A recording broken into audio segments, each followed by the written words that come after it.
welcome to Esports at UCF League of Legends. We are hopping straight into the draft here today. I am Cyclic, and I am here with my friend Nim or Brian casting the game today. We are just going to hop straight in, like I was saying. Let's just take a look. We have some pretty standard bans coming down from both sides. I do know Skarner and Jinx that UCF has banned away are pretty common picks from the side of Oklahoma.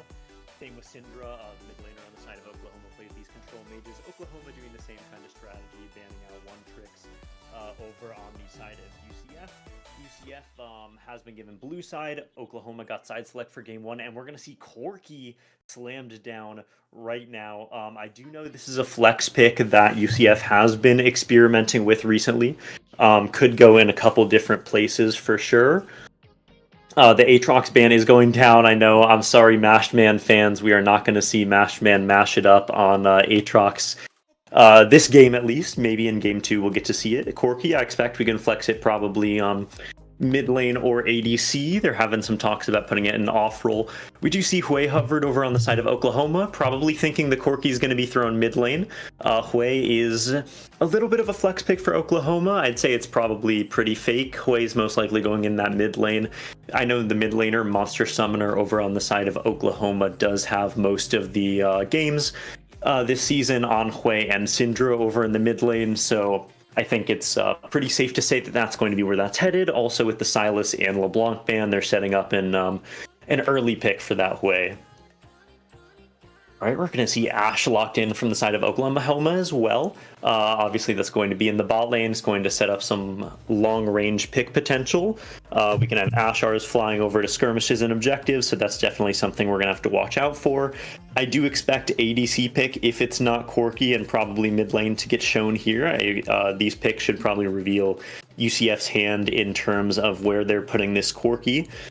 We are going to see Kiana. I know this is a pick that Hito in the mid lane has been experimenting with against Hui. It has a pretty strong win rate. We were practicing it a little bit, and we will get to see that Kiana locked in.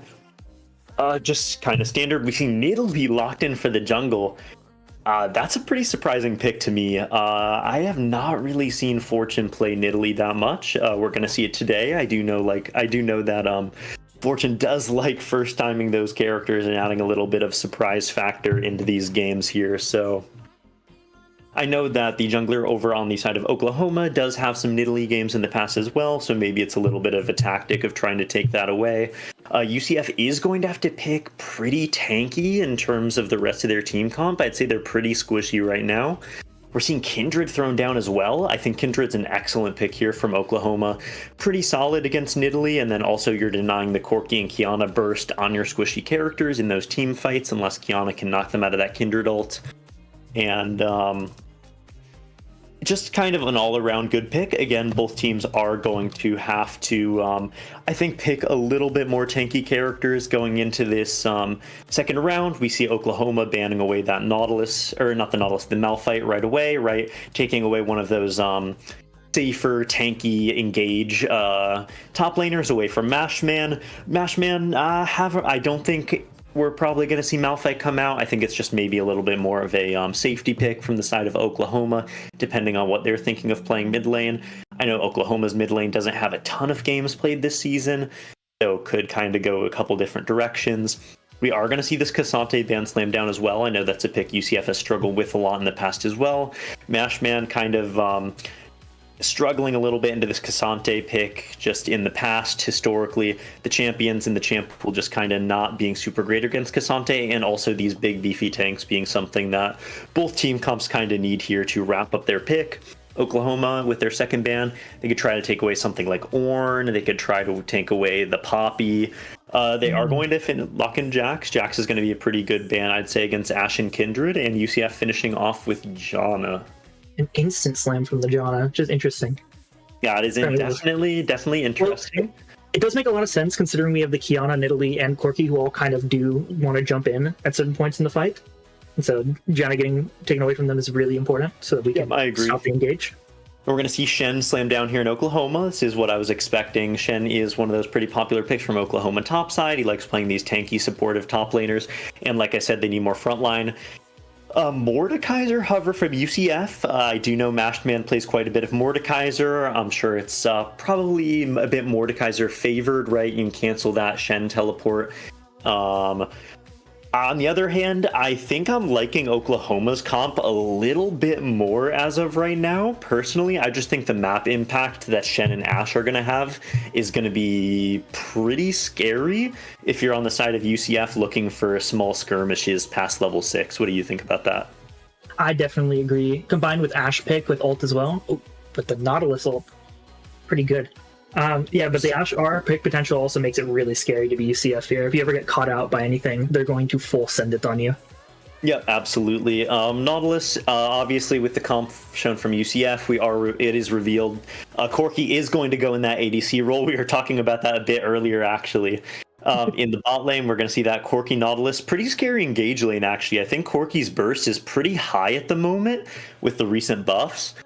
Ashe Seraphine, pretty standard. The support from Oklahoma likes to play these enchanter characters, like we thought. It was just confirmed. Hui is going to be in the mid lane. Seraphine is going to be support. So all these picks are falling in line like we suspected. So I think one thing to look out here for in this game is the early game between Hui and Qiyana. Yeah, absolutely. Very, very, very volatile matchup, right? If Qiyana gets those early kills, it's going to be pretty hard for Hui to get back in this game. On the other hand, if Hui's allowed to scale, I think Hui EQ is going to be pretty good against UCF, just generally speaking, right? Oklahoma, I actually really like their team fight. They have a pretty strong disengaged comp, right? You've Seraphine ult, you've Shen taunt, you've Kindred ult, and then you've Ashe Hui backline, which are pretty CC heavy, more, I guess, they still have the damage, but they're more of utility carries, I would say. Yep. Whereas on the side of UCF, you're playing a very engage-heavy comp, right? You have the Qiyana, Corki, Nautilus, Mordekaiser. Nidalee, a little bit more long-range, right? You're wanting to hit those spears or traps first and jump in. And just kind of... I think Oklahoma did draft well this game against UCF. Personally, I am a little bit more of a fan of Oklahoma's team comp. I have not seen much of the Fortune Nidalee gameplay, so we are going to have to see how that plays out as the game continues. I completely agree with what you're saying about Oklahoma's team comp. I think I think in my solo queue games or in my competitive history, I think I would always prefer playing Oklahoma's team comp here, but I don't think UCF's chances are none. I think particularly if Mordekaiser can catch the Kindred and stop her from ulting on her team, and Qiyana and Nautilus pick off carries with Nautilus ult singling out either Ashe or Seraphine or even Hui. They're all relatively low mobility, so any Nautilus ult into hook definitely kills any of them without Kindred around. Combined with Qiyana around team fight at like epicenter locations like Baron or Dragon, a nice Qiyana ult catching everybody out could be really, really impactful for UCF. Yeah, absolutely. I think one thing to look out for this game is definitely going to be the pre-level 6, right? UCF has these bursty champions with CC, and Oklahoma actually has a lot of their tools against UCF in their level 6 power spike. The Shen ult, the Seraphine ult counter engage, the Ashe ult, the Kindred ult, right? So a lot of their tools are kind of a little bit on the back end until level 6. So I think if UCF is able to get a lead before level 6, that's kind of where the win con from their team comp comes from. Yep. Completely agree.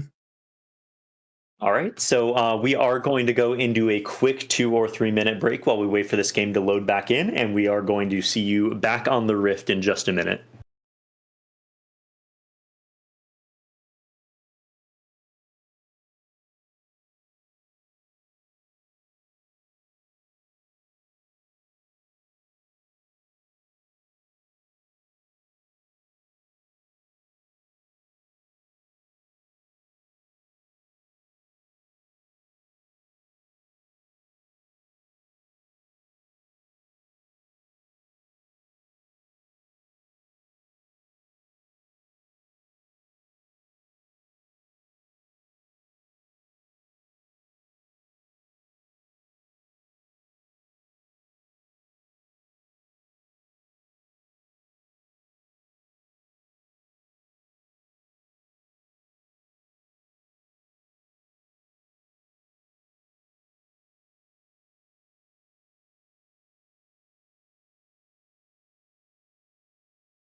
All right, and we are loaded in here for game number 1 of the series. This is a best of 3 series, so first to 2 wins. I'm looking forward to an exciting game here. It looks like UCF is going for a little bit of an invade here. Makes sense, right? You have the early game Nautilus. If you get a pick here, it's pretty good. Hui, gonna see that Nidalee caught out. I expect Nautilus to probably flash here. All right, just blowing that Hui flash right away. It's really good for UCF, especially because we hook champs. We can look to see maybe Snazzy running mid around 4 minutes into the game to try and punish that. Yep. Oh, Mechanical Angel is going to see some action here. Getting poked out a little bit, but Seraphine's going to flash. That's really huge for UCF bot lane. Again, the Nautilus into the Seraphine. I don't know if they're going to be able to really base here. Nidalee's just going to keep chucking spears. You 4 members of UCF here on the bot side. Spear's going to miss. It looks like I would expect probably Fortune to start enemy blue buff here over on the side of Oklahoma. More spears getting thrown. And if you're Oklahoma, this is already a terrible start, right? Seraphine flash is gone. Hui flash is gone. And Seraphine and Ashe are already both on half HP. So you're going to be at a lane disadvantage just right from the beginning. This is kind of devastating for Oklahoma. Yeah. Ashe and Seraphine are going to see Nautilus on this vision. Hui also hovering, just kind of trying to see if they can defend this blue buff at all. Ashe and Seraphine are looking for a little skirmish. They're definitely trying. Mechanical Angel is rotating. Seraphine gets caught. Seraphine has no flash. She could go down here. Fortune's going to flash forward. He's going in. Seraphine's ignited. Not going to quite do enough damage. Oh, just getting the kill off, healing a little bit. Snazzy, I would expect to go down. Mechanical Angel back farming in the bot lane. The Ashe is just slowing Snazzy over and over again. Snazzy is going to sneak out of there, so it is going to end up being a 1-for-1 trade, but first blood going over to the side of Fortune. Nice little gold boost. However, Kindred is just clearing camps. Fortune is going to be on the back foot a little bit. Nautilus is going to hit the hook here on Ashe. Mechanical Angel going forward, flashing out of this Ashe, barrier blown, but no kills going to go down. Mm-hmm. Not a whole lot else happening on the map at the moment, but I think one thing to pay note of is the Qiyana versus Hui matchup. There is no Ignite on Qiyana, so it'd be very hard for her to kill him early game. So what's probably going to end up happening here is we're going to see Qiyana be at a bit of a disadvantage. We see Kindred roaming into jungle right now. We do have UCF does have vision on it, so we might be looking for a play to come on this in a second. Yep, we see some pings go down on that Kindred. Hui is rotating out of mid lane to help secure this blue buff. I do think it looks like they're just going to give this blue buff. Nidalee is just going to cross over and look for something on the other side of the map. Top lane matchup going pretty even so far. Qiyana is, like you said, at a bit of a disadvantage, not having Ignite. Hui doesn't have Flash early either, so if Nautilus or Nidalee do get a good row mid, he could definitely go down. But in terms of strictly the 1v1 matchup, there's definitely a little bit of an edge going over to the Hui at the moment. Ashe did lose quite a bit of CS for that play on blue buff at the beginning. Corki is going to be up just a little bit, 16-8 currently at the moment. We see a little trade go down the mid lane, not too much action happening. Kindred is going to pick up that first mark on the top side, right? Getting that first Scuttlecrom on the same side is going to be pretty big for Kindred, actually.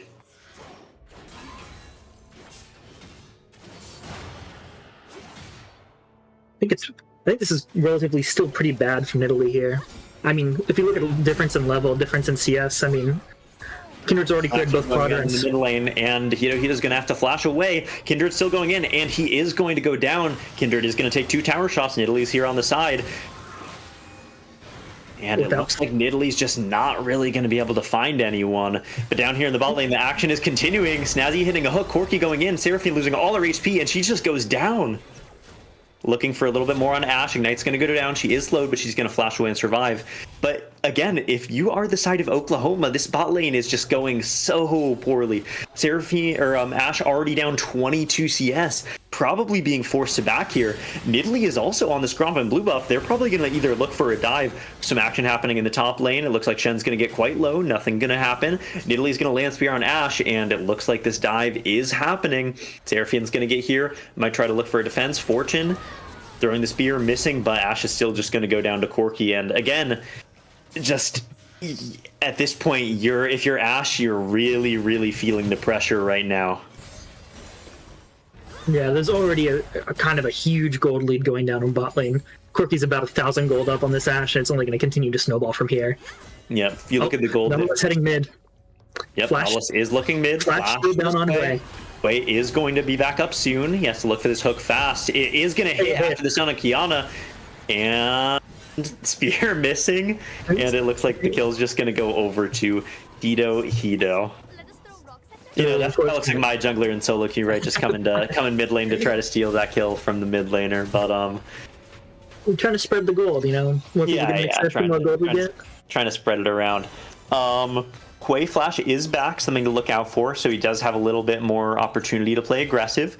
If you look at the gold difference currently, it's about 1.5k in favor of UCF, and most of that gold is in the bot lane just because of the early CS difference in kills on Ashe and Seraphine looking to defend that blue buff.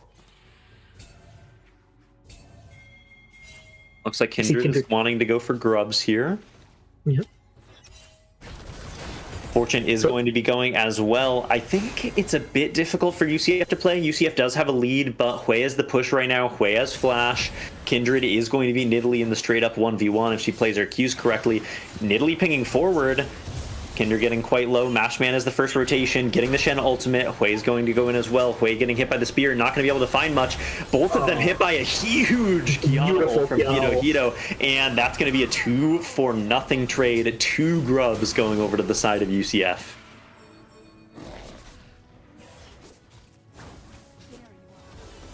Not a whole lot happening on the map right now. After that big play. Yep, big play definitely from Hido. Exactly what we expect, right? From the Hido Kiana. Flash going down on Snazzy, insta flash ignite, tanking the tower, and Ashe is just going to get destroyed. Seraphine trying to walk back. She's just going to get rooted by this Nautilus. Has to instantly flash. They're going to look to re-engage when Nautilus Q comes back up. I swear. It's a little bit risky, though. Kindred is here on the bot side. They do here on Vision here. Hido is going to take some significant poke there, getting hit by the Hwei, Q, and ult. Kiana's going to get a little bit low, probably looking to base. Yep, that's exactly what's happening. And let's just take a look at the CS difference across the board. Every role, UCF is just at a pretty significant CS advantage other than the mid lane, but Hido is still up 700 gold due to those 2 kills that went down on grubs. And I mean, Hido's only down 1 CS to the Hwei, which is a range matchup versus melee. The matchup favored Hwei heavily, and Duncan did not fall behind in CS. That's obviously just a win. Yep, definitely just a win. Fortune is here on the bot side, looking for something maybe in the bot lane. Little trade going on in the top lane, nothing too serious. Kindred's just farming. Again, Nidalee not having too much going on right now. They might look to dive this bot lane on this stacked wave. Do have to be a little careful. Seraphine does have the ultimate up, getting pretty low though. Using the double W, they're just looking to poke with spears under tower. Seraphine heals, hits the charm onto Nautilus. Mechanical Angel is tanking, and he goes down. And that is a trade of Corki for 2 kills on the bot lane. That is, in my opinion, still UCF favored, even though Ashe is getting the shutdown on Corki, right? It's going to be less gold value than on an ADC like Jinx or Carry. Kindred might be finding herself in a little bit of trouble here, getting rooted, but it looks like she's just going to be able to walk out with the help of those solo laners. But talking about that bot lane play just a little bit more, the 2 kills on Nidalee is going to be pretty huge value, and they're just killing Ashe on every wave that's coming in. A little bit of a whiff coming down from the mid lane, still going to hit Hwei pretty low. I think if that ult hits, Hwei is probably dead, I think. Yep, 100% that guy was dead. Yep, Dragon is going down onto the Nidalee. Hwei is being a little risky, could definitely die here. We have both junglers hovering. Fortune is going to come out, Spear misses, and it looks like Oklahoma's chasing, but Snazzy's here. Kindred's going to get rooted. Hwei ult is going down. Hwei gets assassinated by Hido, and Kindred ult does not come out in time, and everyone on UCF is just going to walk away. Another point about the Nidalee getting those kills and even the assist right here, she has Dark Seal. We can potentially see a Magi's gain coming out from Fortune, so every kill that she gets accelerates her even harder. And Nidalee's already a very strong scaling jungler, especially with kills. Yep, and we can just take a look in the top lane, right? Mashman has been playing pretty much a 1v1 lane for this entire game. He is going to live. That massive shield coming down from Mordekaiser. All Mordekaiser hitting the Q, and that's going to be a solo kill down on Goldilocks. Fortune's here. Snazzy hits the hook, and Kindred ult is going to pop. Mechanical Angel is going to take down Ashe, flashes away. He survives from the tower shot. Kindred's going to flash away as well, but gets popped by Fortune. And across the map, UCF is just winning these trades without losing a single member. Fortune is chasing down the Seraphine, is going to hit that spear, but Seraphine is going to get out. And we're just taking both side lane turrets right now if you're on the side of UCF. It's going to be very hard for Oklahoma to get back into this game. We do have the scaling potential with Seraphine and Hui, but I think it's going to be very difficult. They're going to have to start making more coordinated plays together, or protecting, their side laners, or trying to get this Hui ahead is probably the best course of action at this point. Yeah, the Hui is definitely going to have to carry in these team fights, maybe Kindred as well, but if you're looking at team fighting potential, which you want to hit like a big Seraphine ult into Hui damage, right? Those are the two characters that you're going to want to be strong. But if you just look at the scoreboard right now and look at who all the gold's on, every single member of UCF is significantly above their lane opponent. Mashman is up 1,500 gold. Fortune is up 1,000 gold. Hito is up 1,000 gold. Mechanical Angel is up 2,000 gold, right? You just have a gold differential in every single lane, and if you're Oklahoma, you just have to look for some sort of flip play to try to bring this game back. Hui just gonna get killed, just destroyed under tower by Mechanical Angel roaming up, and Snazzy is just harassing this Kindred just in the jungle, not letting Kindred get away. Speaking of not getting away, Shen is just being poked and dove under tower. Ashe coming through. Nautilus is going to get hit. Seraphine ult going down as well, but Nautilus is not taking damage quick enough. He is still living. Ult's going down on Kindred, and double ult coming down from Hito, and that is going to be another 2-for-0 trade in the mid lane. That is just devastating for Oklahoma, investing so many resources to try to get that one pick on Nautilus just to get double killed in the end. It's absolutely horrific. Ult going down on Mechanical Angel. Hui is going to go down, and Mechanical Angel, a few minion bolts coming through. One more, and he is barely going down to the last minion shot there on the mid lane. You do get a little bit of that gold back on Hui. Hui is going to be picking up that Luden's Companion, finally picking up that first item, but UCF is pretty much on items across the board, with Mechanical Angel potentially getting close to 2 full items plus boots. Towers are down in both the side lanes, and if you're Oklahoma right now, you just have to look for some pick or some way to get back into this game. Dragon and Grubs are going to be on the side of UCF. UCF getting those 5 Grubs to take those towers even faster. Kindred is going to pick up this mark. I believe that is 3 for Kindred as of right now. But going back to what you were saying, Oklahoma used so many resources on that Nautilus, right?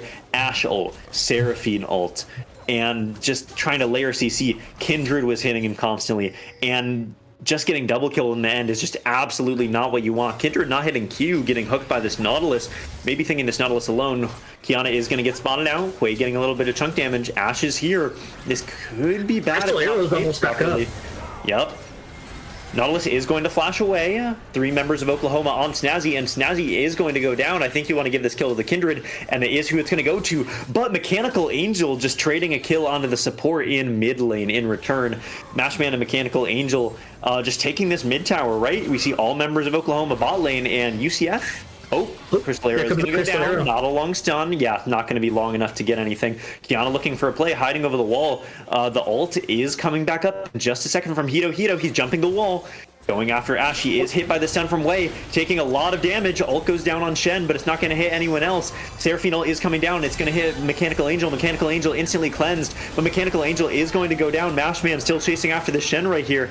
And Kindred going after Hito in the mid lane. Shen is going to go down. Hito also falls to the Kindred in mid lane. They are chasing down Mashman. I think Mashman is also just going to go down here. I think so too. This is great for Oklahoma's chances of getting back into the game. Yep. All those shutdowns exactly and all those picks are great. You get a 1-for-3 play in the long run in that entire fight, and you're getting shutdowns on your carries like Kindred and Ashe. This is exactly the type of team fight you're looking for if you are on the side of Oklahoma, and they're clawing back just a little bit if at that gold lead.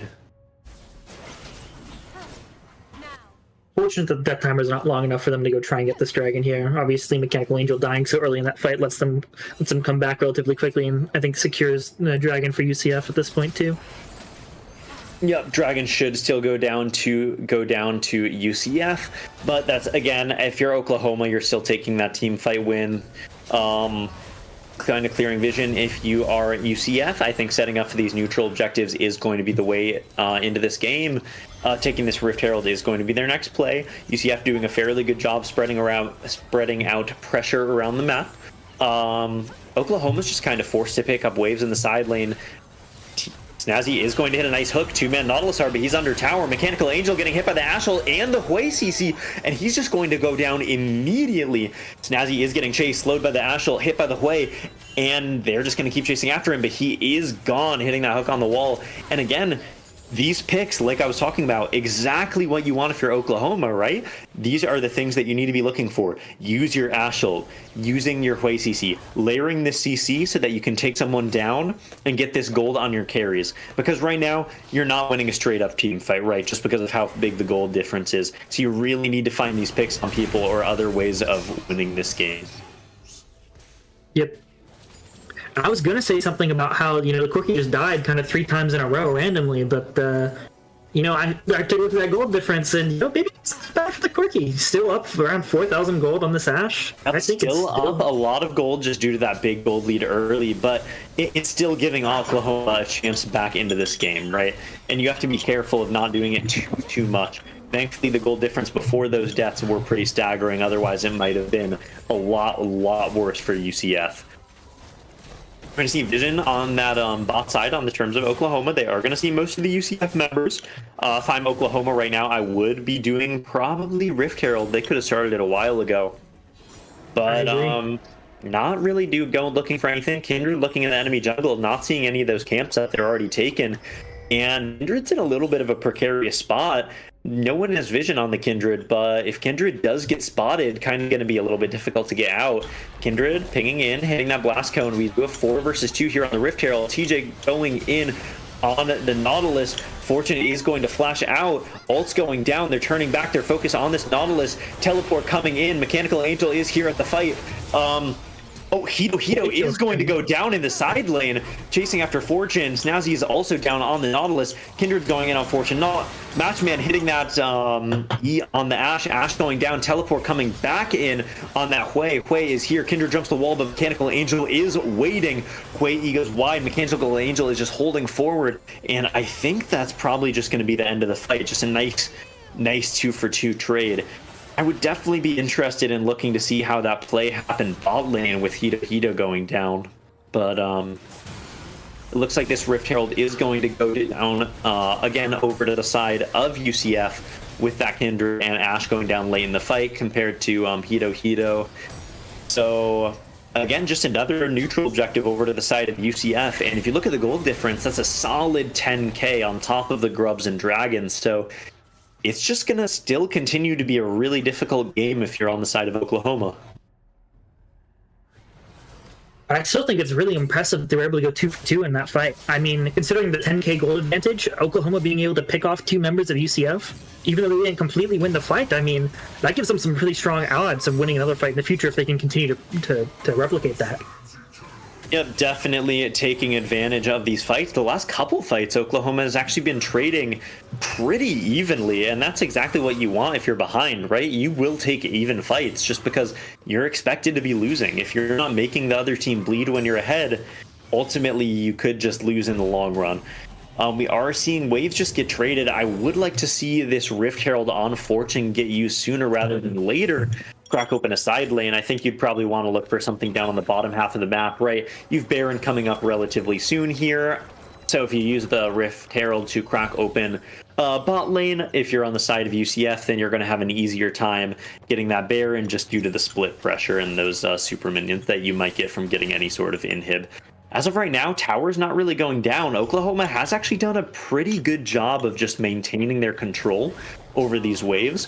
UCF kind of being contentious farming, getting the waves in, getting these neutral objectives, and I think that they're doing a great job hanging on to their lead, but they have to start taking better fights and just using their advantages just better. There's not a lot of vision in the jungle if you're on the side of Oklahoma. There is on top side, not on bot side. UCF is setting up for this dragon just on the bot half of the map. You do have to be careful about this Baron, right? Baron is coming up at the same time of the dragon, but Oklahoma is pretty pushed in. UCF does see this on the map. Shen making a pretty good play pushing top lane. I think that Shen probably should be going for this top tower of UCF. Definitely. I think there's no chance in winning this dragon fight for Oklahoma if we try to 5v5 front to back. I think Shen should be pushing these towers here. Even if we fight it, actually, Shen ult will get him there in time, TP will get them there in time. I think we should try and force, Mordekaiser or Kiana in the side lane before this fight starts, since Kiana's the only one with teleport, and she's a very strong member of the team. Yeah, I absolutely agree, but we're not going to get the tower, right? There was no one top lane on the side of UCF. That top tower could be gone. Shen could be threatening to push that tier 2 top tower, but it looks like we're just kind of basing, getting a component. Ult going to go down onto Hito. Hito getting quite low. Big Seraphine Q going down. Hito is going to get picked by the Hui. Ashel coming through, misses. Snazzy is going to get picked, and they're still chasing. Snazzy rehooks on that Shen. Pull is going to go down. Shen is going to go down as well. Mordekaiser getting CC'd. Has Seraphine in that Shadow Realm. I expect Seraphine to go down here as well. Fight is still continuing. Kindred ult is down. Mechanical Angel is getting low. So many people in the Kindred ult. Mechanical Angel is going to secure the kill. 2 kills, but Ashe is going to get the kill in return. Ashe is probably going to go down to Fortune here. And honestly, not a terrible fight if you're on the side of Oklahoma. I do think they could have played that a little bit better, right? I think that if you're getting that pick, essentially, it looks like they're going for more. They're just going to take down this Seraphine here in the bot lane. But if you're Oklahoma, right, I think that's honestly more of a 4v5 or a 5v4 that you should be winning if you're Oklahoma. Hito going down basically before the fight even begins, right, from that Hui ult. And I think if you're Oklahoma, losing 4 of your members and only killing 2 in return, even with that pick on Hito is just not something that you're really looking for at this stage of the game. Yeah, definitely was. There were a couple misplays in the fight. I mean, obviously we missed the enchanted arrow, and we let the support get away. I think there are a lot of things we could have done better there, but overall, Kindred looking for a fight here, just not going to be able to find the pick on Fortune, just going to get instantly deleted by Mechanical Angel. And if we just take a look at the gold really quick, Mechanical Angel up a massive 5k gold on Ashe, who is the highest gold on the side of Oklahoma. So Mechanical Angel is just going to be absolutely a force to be reckoned with at any stage during this game. Yeah, he's been putting an advantage to use too. Oh, go ahead. Sorry. Yeah, no, go for it. Nope. Your still arrow is going to hit. UCF looking for this Baron. Hui going down as well. Mechanical Angel going in. Flashes sideways, takes down the Seraphine, but he's going to get taken down as well. I think that's good if you're on the side of Oklahoma. Hito getting hit by the Shen, losing a lot of HP. UCF is still doing this Baron. Kindred's not very near, but Hito also goes down. That's 2 for 1 in terms. Shen bomb plants over. UCF might have to look to get off this Baron. Kindred is here, flashes, jumps over the wall. Mashman is getting quite low. Kindred's in the ult with Mashman. And Nidalee is going to smite that there. Mashman is going to take down Kindred. Hook is going to go down on Ashe. Ashe is going to go down as well. Hui is running, but he's getting slowed by this Rylai's on the Mordekaiser. Shen's getting low, and Mordekaiser is just going to clean up this fight. Yeah. The Mordekaiser is really big now, too. I mean, taking a look at the gold difference, also 5k gold up on his lane opponent. Just absolutely massive. What I was trying to say earlier before the Baron fight happened was Corki is putting that lead to very good use, but a lot of times he's just jumping straight into them. We saw it there again in that Baron fight. That guy has like a big pair of cojones, that guy just jumps in front of 4 of them, gets Seraphine ulted, flashes to the side. He just does not care about what the other players are doing in the game. He wants to go in and kill them all, and he doesn't take anything less. Yeah, absolutely. It is kind of to the detriment of UCF if they are playing against a very against a militant focused team, right? Oklahoma just not using this advantage very well. Kindred going to get caught out here by Hito, and Mechanical Angel going to have to drop down the ult, not even going to get the Gromp, but just going to go down once again. But like I was saying, I do feel like you probably agree with me on this, very on brand for Mechanical Angel to be just flashing forward and playing very aggressively. That is kind of more of his play style, regardless of leader character. So I'm not too surprised seeing that happen, but it obviously could be at the detriment of the team in some situations. Yes, like I don't think it was very good what he did there. I think he should wait for his team play front and back. Absolutely. The ult's going down on Kindred from Mashman, actually honestly kind of saving that Baron play. Just taking down that Kindred in the Shadow Realm before you're getting a chance to finish off the Nautilus. No, they are looking to push this bot tower. Lots of poke coming down from the side of UCF. UCF doing a good job keeping this Baron Cannon minion alive. Kiana is hit by that way, EQ, getting hit by the ult. Ash Crystal Arrow is going to miss. Lots of ults used on the side of Oklahoma, but none of them really going to be able to find that much. And UCF still pushing. I love this split that they're doing right now. You had like 3 to 4 bot lane with this Baron Cannon minion taking it down and drawing all the attention of Oklahoma. And Mashman is just taking these towers in the mid lane uncontested. That's going to be 2 inhibs going down on the side of Oklahoma. And if you're Oklahoma, you're in a pretty bad spot right now. You're going to have to look for probably a fight here soon. Otherwise, it is going to go bad fast. Tower is going to go down. This last turret, Seraphine ult's going down, hits 2. Seraphine getting quite low. Nautilus ult's going down. It's going to hit the Kindred and the Ashe as well. Ashe is going to be in the ult. Mordekaiser instantly taking her down. Kindred is also going to go down. No ult up. No members down on the side of UCF. Nautilus is going to miss, going to flash and auto attack that way. Hwei flashing away as well. And that is just going to be a 4-for-0 trade. Correction, 5-for-0 trade. Oh, Corky finally going down there at the end. And that is going to be game for the side of UCF. UCF taking a strong 1-0 lead in the best of 3 series against Oklahoma, ending the game with a 20K gold lead. Yeah. Just what are your thoughts after that first game? I think that we're probably going to see it. I think if I'm Oklahoma, I would like to ban, maybe a Porky, maybe try and impact my Fortune champion pool game. I think those two were really the biggest problems they faced. I mean, Nidalee applying this, especially because the vertical jungle, Nidalee got so much pressure applied onto the bot lane that they were just able to keep killing them and diving them under tower, especially when your bot lane is Seraphine Ashe against like Corky Nautilus. Corky's not a very aggressive ADC, but with the buffs he got recently, he's just really, really strong. And Nautilus being such an aggressive laner into those two characters that aren't very mobile, and having that extra pressure from the jungler just like really, really hurt them in the game. I think they're going to need to look to do something about that if they want to continue to be competitive. Yep, absolutely. UCF is going to take that commanding lead in Game 1, and we will be back in just a few minutes for the draft for Game 2.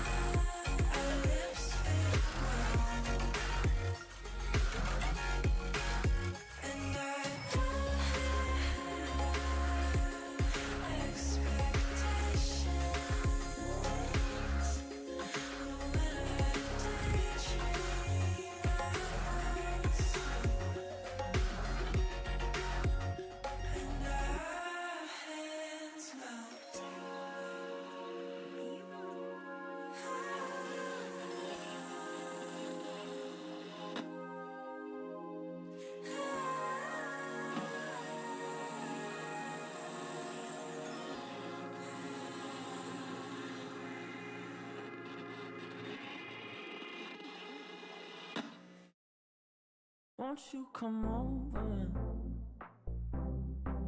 Dying to know where you came from. We're breaking open. Feel like our future's just begun.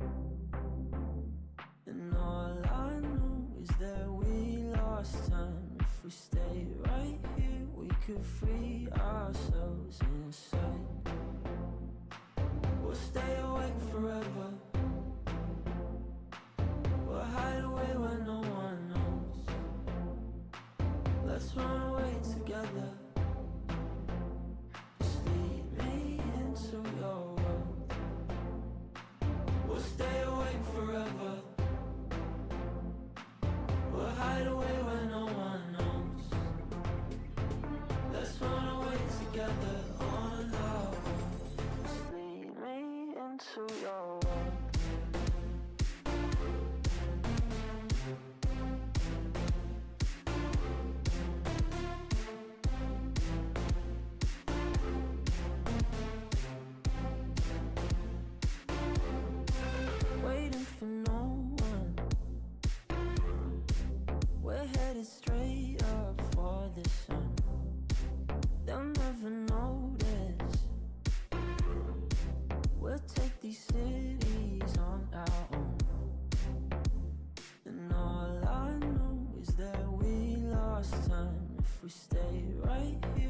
could free ourselves inside. We'll stay awake forever. We'll hide away when no one knows. Let's run away together. Just lead me into your world. We'll stay awake forever. We'll hide away when no one knows. Let's run away together on our own. Just lead me into your world.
Falling on the ground, long day but we won't back down. One thing playing on our minds, long wait but we won't give up now. You crave the love I gave and we'll do it again. A cold night getting warmer now, the ground shakes as our love gets loud. We are the champions of the night. Champions of the night, yeah. We are the fighting tide, the ones that burn so bright. We are the champions of the night.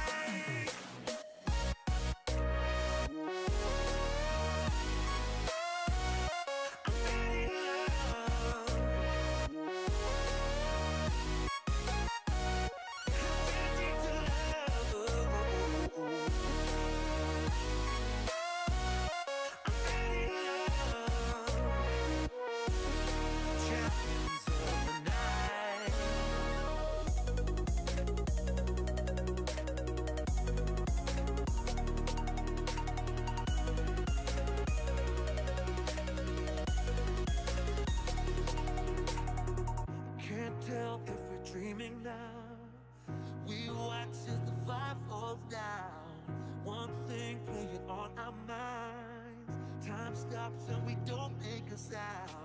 You crave the love I gave and we'll do it again. A cold night getting warmer now, the ground shakes as our love gets loud. We are the champions of the night. We are the champions of the night, yeah. The ones that burn so bright. We are the champions of the night.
And welcome back to game number 2 of UCF versus Oklahoma. We are hopping straight into the draft. UCF banning the Corky this time, denying Oklahoma the first pick. Oklahoma banning the Aatrox and Silas once again, not really changing up their draft strategy too much.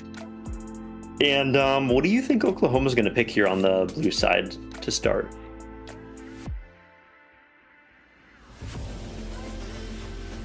I think Oklahoma's going to pick on the blue side? Dude. I don't know. Like, looking at a lot of things here, I think Poppy is a really good pick for them, just because they're the jungle plant, so they could look to flex it, and it could also go support, though we know that their support will really play Poppy support. So I think it would be interesting, because UCF would not know where that pick is going. Yep, for sure. Same bans going down, it looks like, from the side of Oklahoma. Interesting. I think after that first game, I'd probably want to change things up a little bit. Slightly different bans coming down from the side of UCF. Same Cinder, same Skarner, but taking away that Corky, since they don't get to first pick it, right? Corky was very oppressive in that first game, and I think Corky is pretty strong right now, so it does make sense. Oklahoma taking a long time to lock in this first pick. Definitely interested to see what it is here. They locked the way. It's gonna be the way again. Just interesting.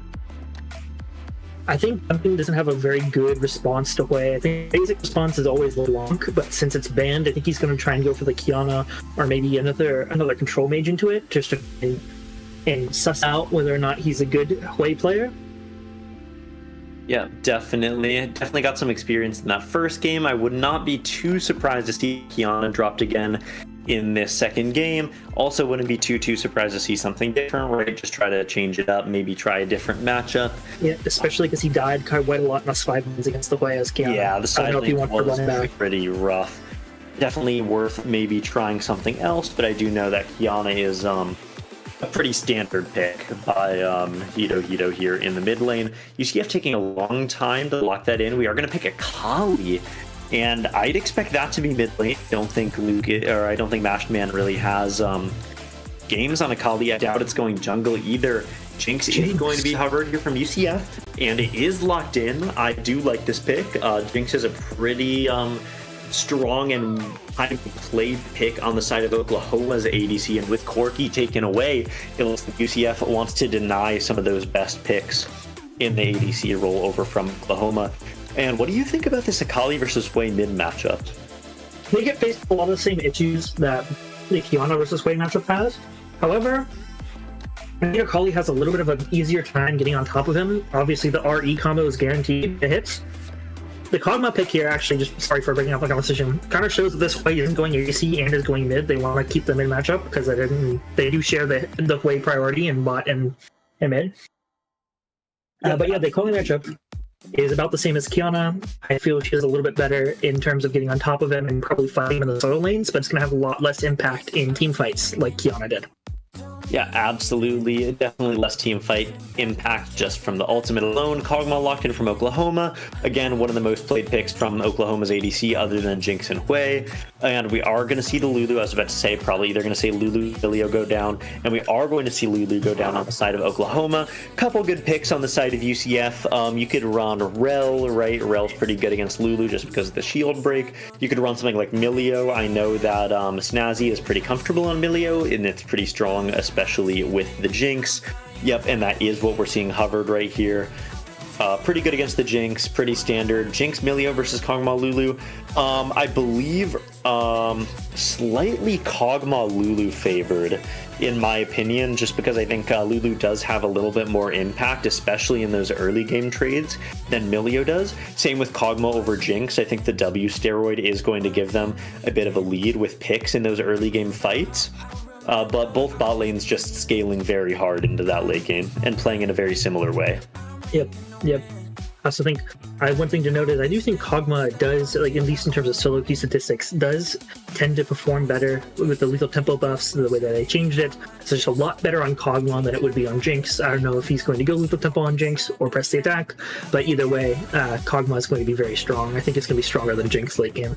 Yep, I agree. I think Kog'Maw is a pretty good pick right now, especially with the Lulu. I personally think Kog'Maw Lulu's a stronger duo, like I said, over the Jinx Milio. Going into the bans for the second half, Lee Sin taken away from the side of Oklahoma early.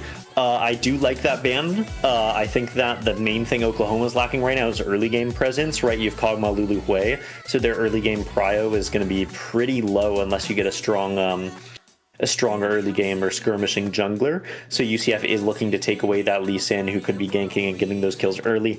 Mashed Man's Mordekaiser is going to be taken away from the side of ECF. Again, we saw a very big impact the first game. Very good against the champ pool of the top laner on the side of Oklahoma. And we are going to see... and we were just informed that that second ban from UCF is going to be Shen. So there is a Shen ban. UCF also not wanting to see that Shen. I'm probably just Mashman comfortable on Mordekaiser versus Shen, and with Mordekaiser being banned, would rather just not play against it. I expect to see another similar tanky top laner played here on the side of Oklahoma, banning that Olaf as well. Again, a pretty common pick from Mashman. And we are seeing Jarvan locked in here from Fortune, and I personally really like this pick. What do you think? I'm not so sure about it, to be honest. I mean, I don't think it's bad. I think Jarvan's always really good, like standard jungle, good engage, good lockdown, especially immobile carries like Kog'Maw, Hui, and Lulu. I think that's really good. I think it's just a little bit hard. We don't have a lot of AoE damage besides Jinx, so I don't know how well it's going to go if you drop multiple people in there. Yeah, absolutely, I agree. Also, Lulu is going to make Jarvan a little bit worse this game. Not as bad as like a Janna, but still going to make Jarvan's life a little bit difficult.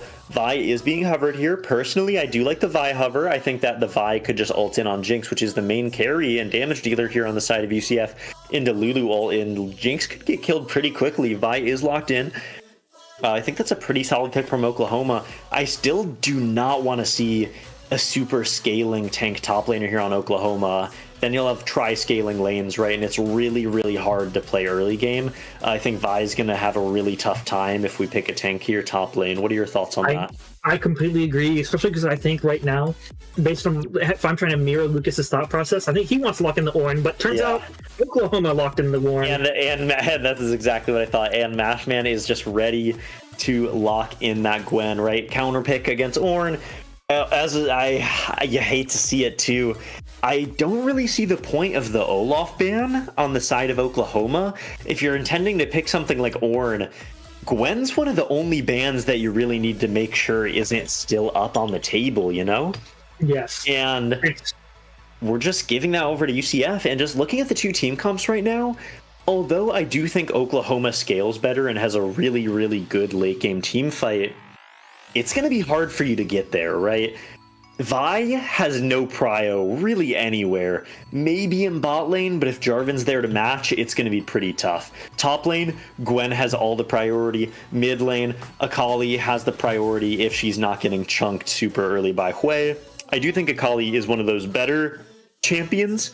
Akali can take Fleet, Akali can take Second Wind, D-Shield, right? So Akali, I think, is not as bad as Qiyana against ranged matchup, especially with that Shroud, allowing her to avoid a little bit of poke when going for trades.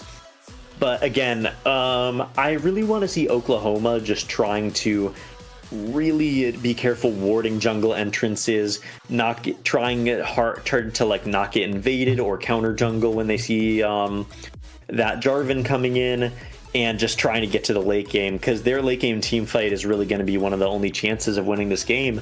On the side of UCF, I want to see them going for skirmishes early, right? Jarvan and Akali are going to be very, very strong in the early skirmish compared to the side of Oklahoma. Would you agree?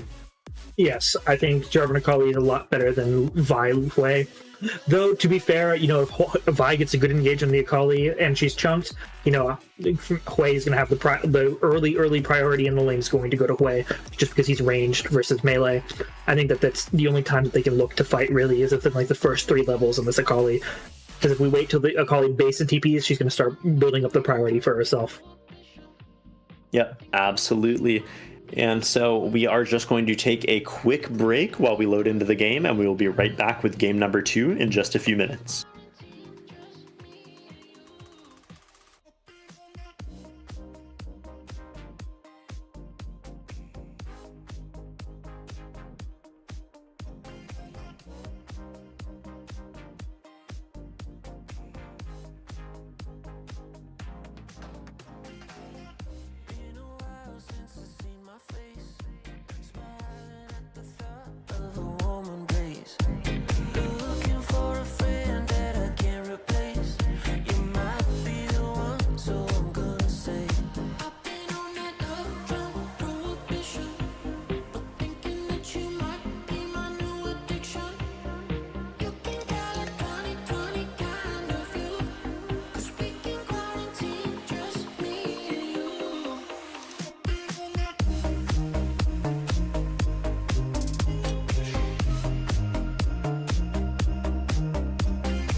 We keep on talking about things we could have been so good, but you push me away time and again. You said there's too much to comprehend. Keep on working and working and working and working on it. Keep on working and working and working and working on it.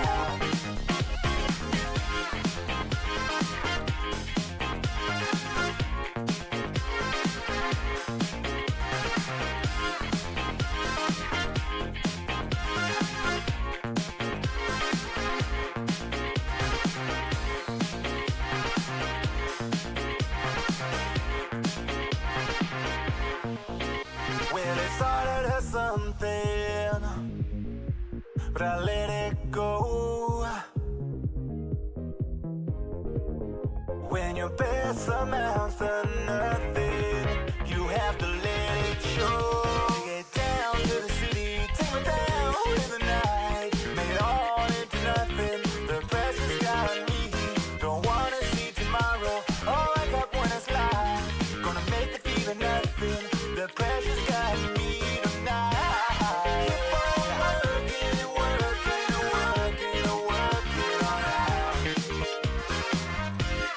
Keep on working and working and working and working on it.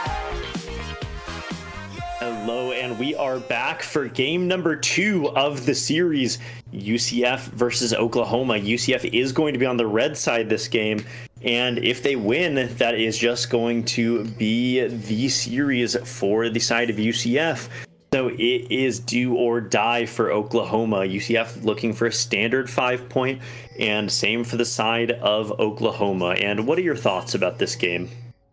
My thoughts about this game, I think I do like UCF's drafts more, just because, like you said, in draft, 3 scaling versus is generally pretty bad, especially into UCF's team where all the counter matchups seem to be in UCF's favor, except for mid lane. Yep, absolutely. I would agree with that as well. Just taking a look at all the summoner spells, everything looks pretty standard, right? No flash on Gwen in the top lane. TP on Akali, I do think is quite good. You have a little less kill pressure though with Ignite. We see some friendly banter about Minecraft in the game chat.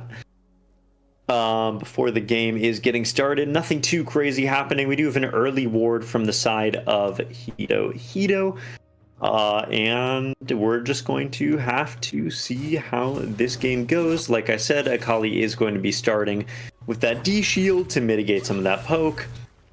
I do expect to see Mashman with the prio in this top lane. I do think Kog'Maw and Lulu will have this prio early, but we're just going to have to see how the map or how the game goes and go from there. Both junglers starting on the top side of the map, clearing down. Makes sense, right? Gwen doesn't really need help versus Orange, should be pretty Gwen favored. And both these bot lanes are Enchanter and scaling ADC bot lanes, so you're going to want to make sure that your bot lane does not get super behind. Level 2 advantage is going to go to UCF. It's a little bit of a surprise, definitely considering that Lulu has a much stronger level 1 compared to Milio. Good bush usage from Snazzy to maintain that early game lead. See a little trade going down here in the mid lane, but nothing too interesting happening so far. Both junglers about on the same pace as each other. And yeah, is there anything you're specifically looking for this game? Well, not specifically looking for this game, but right now, you can see that Akali did not take fleet footwork, and so any poke that this way can get on her right now is particularly punishing. especially you can see that she's already getting chunked out really hard. So like I said, this level 3 early game is going to be like the important time for Vi to impact mid lane if she wants to do it at all.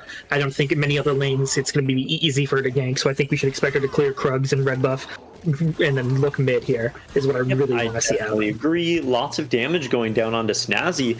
Again, I like that from Oklahoma. Lulu and Kog'Maw taking advantage of the stronger level 2 and the level 3 advantage. Vi is going to be seen on a ward here, so UCF is aware where Vi is. Hui pushing in.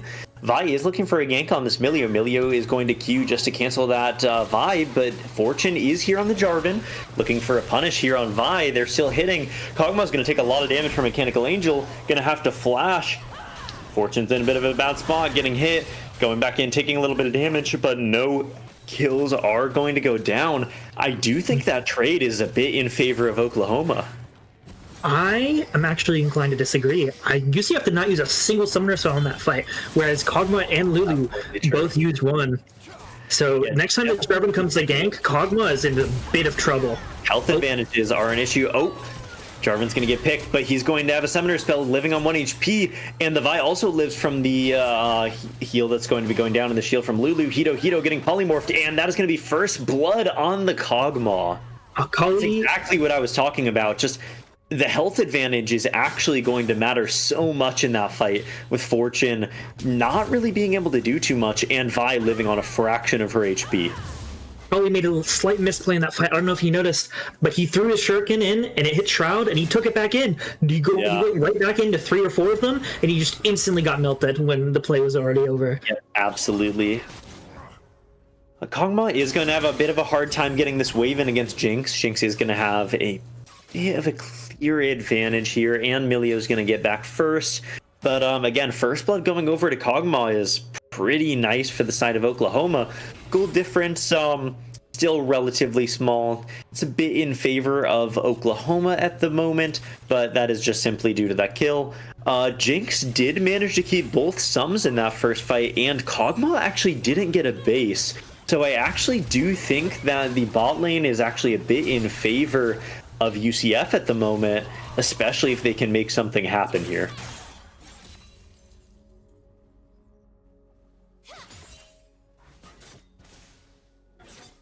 Kog'Maw looking for a recall here. This is going to be a cannon minion wave in the bot lane, so probably shouldn't have missed too much. We do see Lulu going up for the roam towards mid lane to try to help Hui. Fortune is going to spot her out. Not really much going to be able to be done here.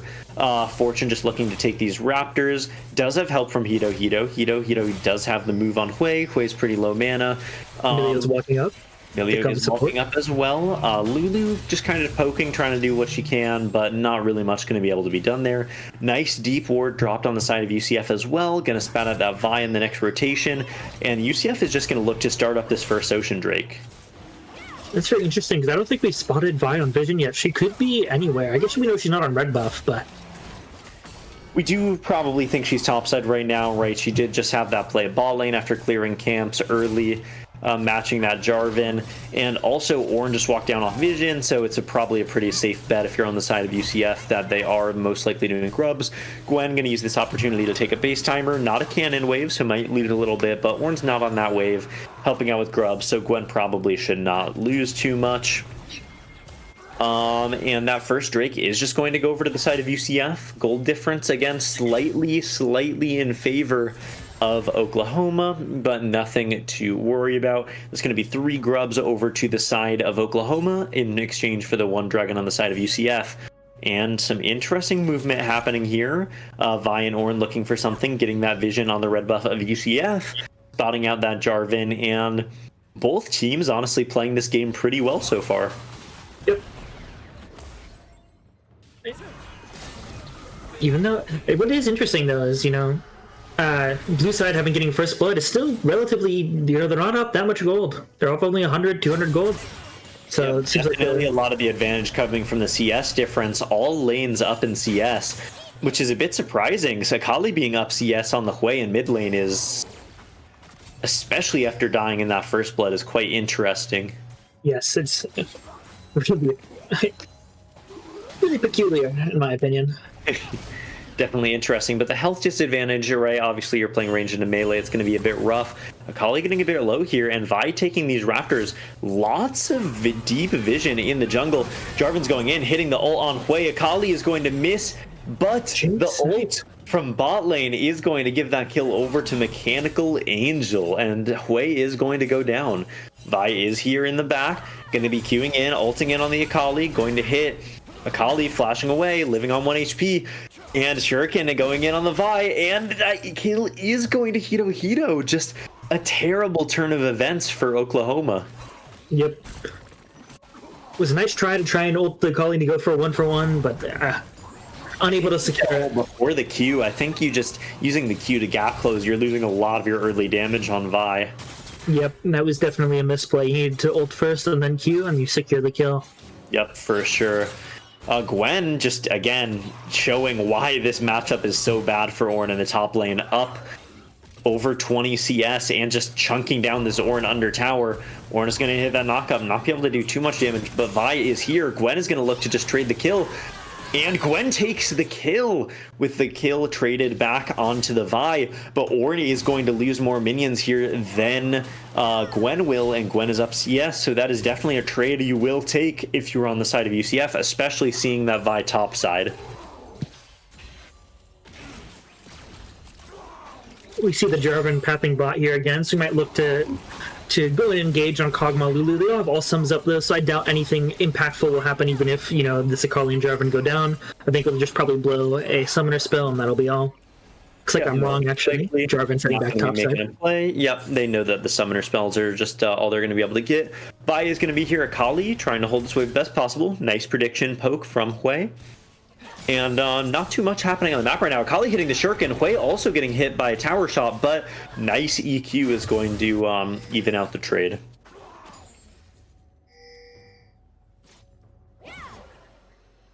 And when we take a look at the gold difference right now, about 1,000 in favor of UCF, despite only being up 1 kill. And that is just coming from the CS difference across the board. Oh, Akali looking to engage on the way, missing. Ornn is getting hit here by the Gwen and the Jarvan. Going to take a lot of damage. Gwen is ghosting. They're really looking for this kill. Ornn still has ult up, not going to pop it. Hitting that knock up, flashing away, but he is still going to go down to UCF. Fortune flashing away, and Mashed Man is going to secure that kill onto the Ornn. Some decent trades going on mid. Hui again doing a lot of damage. Akali landed the E, did a lot of damage, but Hui hit the ult, missed the Q. If he hit the Q, it would have been a kill. Scary going down here in bot lane. Vi looking for the dive. Gonna get knocked back. Q canceled by the Milio. Milio is gonna live on 1 HP. Heals, ult, surviving. Vi still hitting the Milio. Milio is not going down, and Vi is just gonna die. Jinx flashing forward. Kog'Maw flashing away, and that is just going to be a huge 2v3 play in favor of UCF. Milio showing why he is such a good pick here. Milio was picked before, I would like to point out, Milio was picked before the Vi here in this game. And just again, I feel like if you're Vi, you have to ult first. She did the same thing again where she queued and then ulted. If you're against a Milio, Milio's just going to Q you in response to your Q and just force you to miss your biggest source of damage in CC. The ult combo, meanwhile, you can just Q straight out of ult, and the Milio surviving there and being able to heal and ult is actually what saves that fight for UCF. They don't know Vi's in this bush here. She engages on the Gwen, but Akali's here first. Hui is going to be way too late to this fight. Getting low. Vi is going to take down one there. Trading here on Fortune. Fortune's getting quite low. Hits the knockup on Vi. Vi's now on the run, trying to dash over the wall. Milio is here. Akali defaults over, gets feared. Not going to be able to finish off that Vi, but we do have action here in the bot lane. Jinx is going to go down to the Kog'Maw. And the fight's still happening here in the river. Grubs are going over to the side of UCF, but no more kills are going to drop down on the side of either team here. And that solo kill from Oklahoma, the Kog'Maw onto Jinx, is exactly what I was talking about in terms of just having an advantage early game. the Kog'Maw attack speed steroid from W is just going to be a lot stronger than Jinx early game. Still play here on mid lane. Lulu is going to get caught. Jarvan is going to get polymorph, but he is still going to go in. Akali getting quite low, living on 1 HP. Hwei is not able to finish the kill, and everyone just living on such low HP. Lulu is going to get picked off though, but like I was saying, that Kog'Maw pick on Jinx bot lane, Jinx blowing barrier and Kog'Maw still able to take her down on the one-on-one despite not having an item and Jinx having an item. Yep. Very sad that Akali lived on 1 HP there for the way. It would have been really nice to trade that. Looks like pretty low here, and he should just go down. Yep. Dragon is going to go down to UCF. UCF up 3 Grubs and 2 Drakes. Again, this is the thing though. UCF is using their leads a lot better and at getting these kills at more opportune times, right? Using the leads to get the neutral objectives. And it looks like they might be going for a dive on mid lane. Snazzy just going to be walking into tower, eating a couple of tower shots. Not sure what's going on right there. Just taking a lot of damage. I understand the play. I respect it, but not too much going to be happening there. Hwei in a bit of a precarious spot. Lulu is going to run into Jarvan here. Jarvan is going to be trying to fight this. Vi is around the corner, waiting.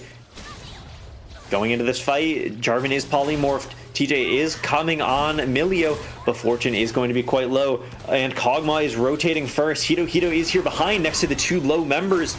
Lulu is getting quite low. Gonna polymorph, live on 1 HP. Akali hits the E onto Vi. Akali ulting in, going to survive.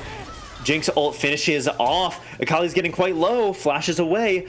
Kog'Maw is there to cut Akali off, and that is just going to be another fight 2-1 in favor of Oklahoma. I love to see Oklahoma with these improvements of these team fights and finding these picks and better rotation compared to the first game. And Lulu just going to get picked off, hit by that Rocket. Gwen going to take down Ornn in this side lane, and just non-stop action. They're still fighting. Jinx going to go down to Kog'Maw, and Snazzy is running. Oh my gosh, there's just fighting happening everywhere on the map right now. Yep. Things have calmed down for now, though. I think everyone's going back and reset. Obviously, Herald's the only neutral objective up right now.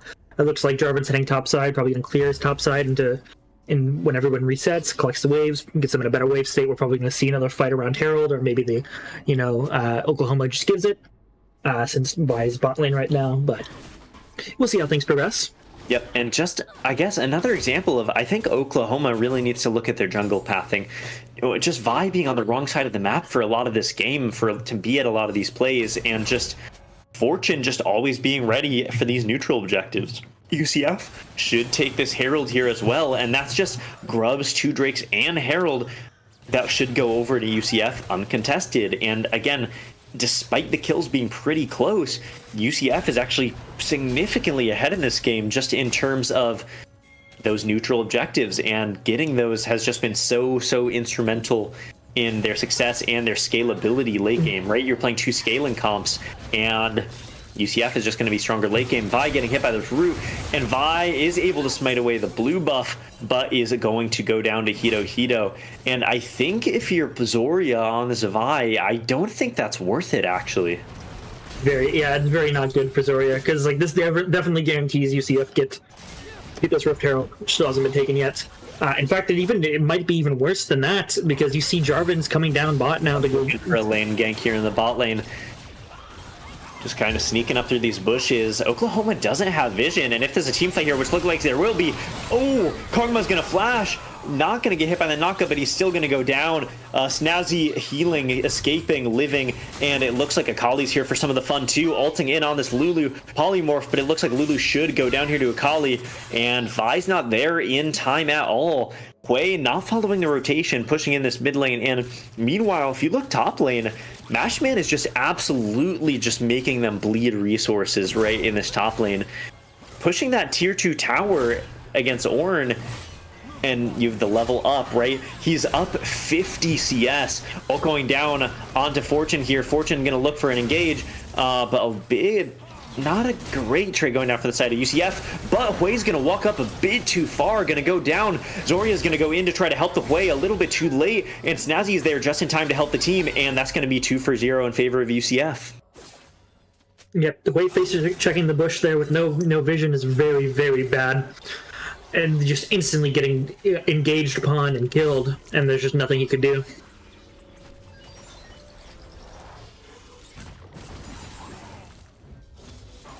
looks like everybody's resetting again. Dragon spawning, so I think if I'm UCF here, I'm going to go for Dragon, just because we've already got 2. Getting this 3rd one gives us almost guarantees a soul point. And I guess if I'm Oklahoma here, I'm looking to trade this Rift Herald. I'm trying to do something on the opposite side of the map. But it might still be hard because Mashman's still going back top lane, looking to continue pressuring that tier 2 tower. I think even if there's a fight on Dragon, or it looks like we're going to Scuttle Crab right now, and if there's a fight on Herald, I think there's like almost nothing that Oklahoma can do. I think they're very far behind. Agree. Oklahoma pretty far behind after those fights around the map. Herald is going to go over to the side of Oklahoma. Vi is able to smite it away, but Fortune's looking for a kill here. Maybe getting a little overzealous, but Gwen's ghosting in. Trade here in the bot lane. Hito is going to take down Monster in the bot lane, but there is a fight here happening around Herald as well. Gwen going in. Jarvan going to hit the knockup onto the Kog'Maw. Kog'Maw's going to go down early. No kills being traded over onto the side of UCF. But Mashman wants more. He's still going. Jarvan going back in, hitting the knockup on Vi. Vi getting low. Vi goes down. They're diving the turret. Mashman going for kills, still wants more. Fortune tanking tower. Gwen not quite finishing it off. Taking down the Ornn finally. Lulu taking a lot of damage. Jarvan looking for this kill on Lulu. Lulu surviving on 1 HP, but it looks like Jarvan should just be able to take this kill. And that is an ace for 0 kills on the side of UCF. Things just went from bad to worse for Oklahoma. Before this fight, it was like only a couple, like 6k gold diff, but now we're almost at a 10k gold diff. Those 2, we're getting standing gold on these tier 2 turrets.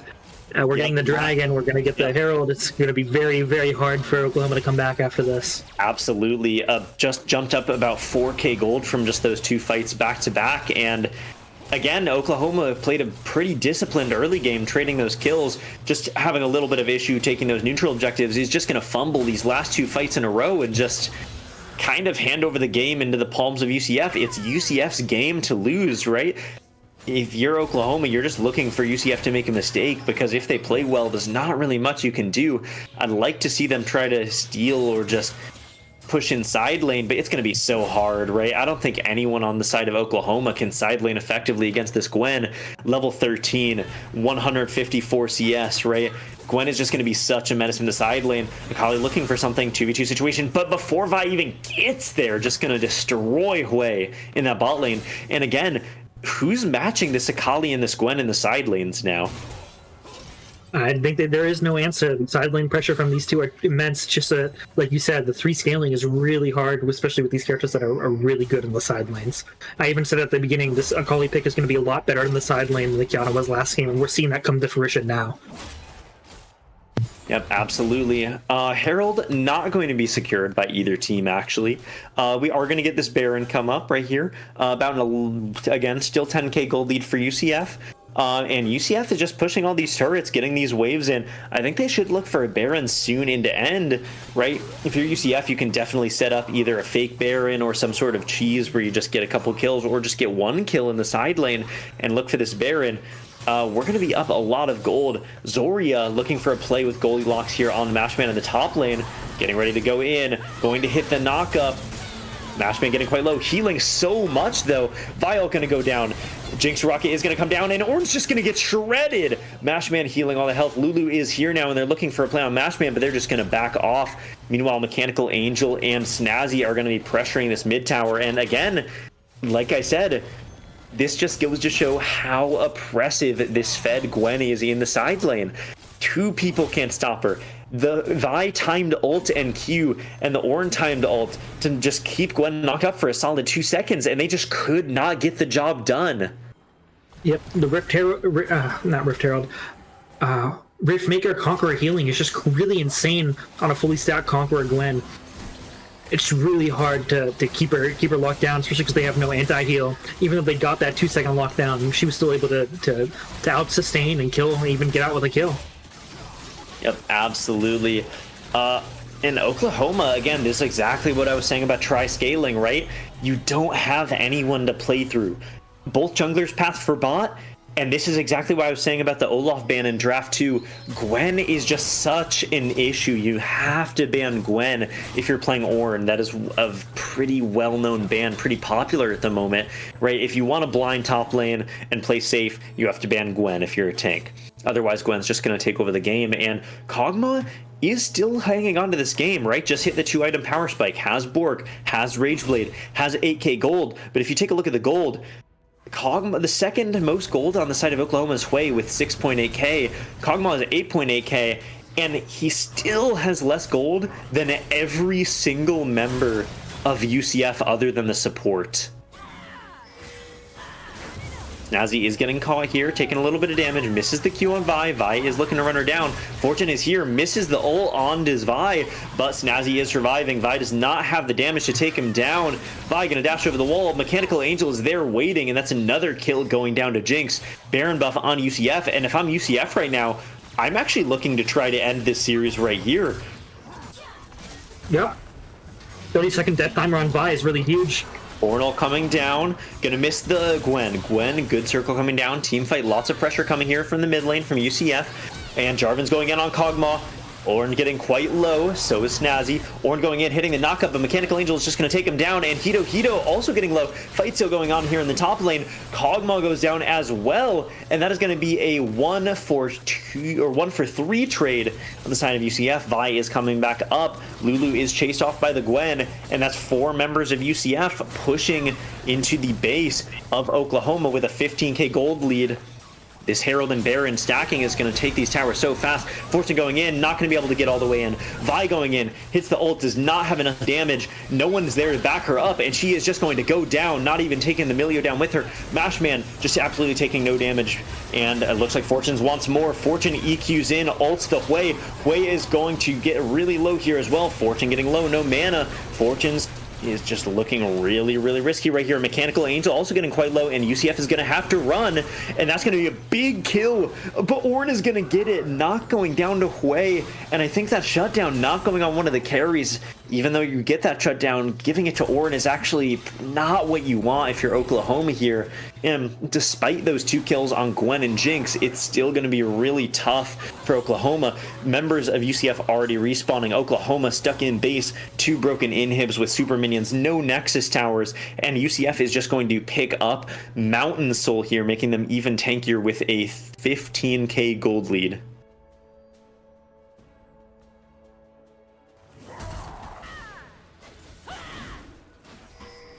Looks like Vi is here on this red buff. Might be looking to take a steal here on Dragon. Go for a bit of a coin flip play, maybe to try to save the game for Oklahoma. Hito is here watching. They are aware that Vi might try to steal, right? This is a really big Dragon for the side of UCF. Vi is just going to walk away, being zoned by Hito and Snazzy here, queuing away, and that is Dragon going to be secured from the side of UCF. No contest. Means it's a free Mountain Soul. Yep, another step closer to victory for UCF. Look at that shield on Jarvan. It's just going to be absolutely just so hard for the side of Oklahoma to kill anyone. If we just take a look at the items right now, you're really not doing much damage if you're on the side of Oklahoma other than the Kog'Maw, right? Kog'Maw's still going to be doing damage with the W and the 2 items with the Lulu and Ardent Pocket, but most people on UCF are sitting on 3 items right now. And it's just going to be really hard to take down this Jarvan and Gwen if you are on the side of Oklahoma, right? Jarvan's going to be really hard to deal damage to as Kog'Maw without getting engaged on. Gwen is just going to be in the circle, right? She's going to be hitting you. Jarvan's getting hit by some CC here, a little bit of poke going down. UCF is going to try to end the game right here. Ult going down on Fortune. Fortune getting out. Hwei ult not going to do too much, and that's another ult wasted. Vi is going to engage. Q hits. Ornn ult is going to knock up the support. And Vi is going down on the other side. Hwei is getting killed by Hito on Akali. Lulu's going down as well. Everyone winning their 1v1s. And that is going to be the series for UCF, ending the game with 16k gold lead and the Mountain Soul. A quick 2-0 for the side of UCF. And UCF is now 6 wins, 0 losses, undefeated in NECC, going into their last regular season game next week.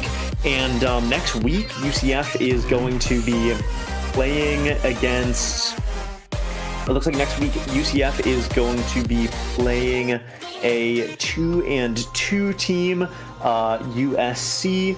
And that is going to be our last regular game of the season. So UCF, strong chance of being 6-0 going into playoffs. And what do you think about this series that just happened? I think it showed that we, even though we do a little bit of trolling sometimes with some of our picks in the jungle and and bot lane, that when we choose characters that we are comfortable on, we can really do some amazing things. Yep, definitely. And that is going to be it for tonight. Again, last game of the regular season is going to be next week. Let's see if we can stay undefeated going into the playoffs for NECC. Good game to everyone at Oklahoma, and we will see you all next week.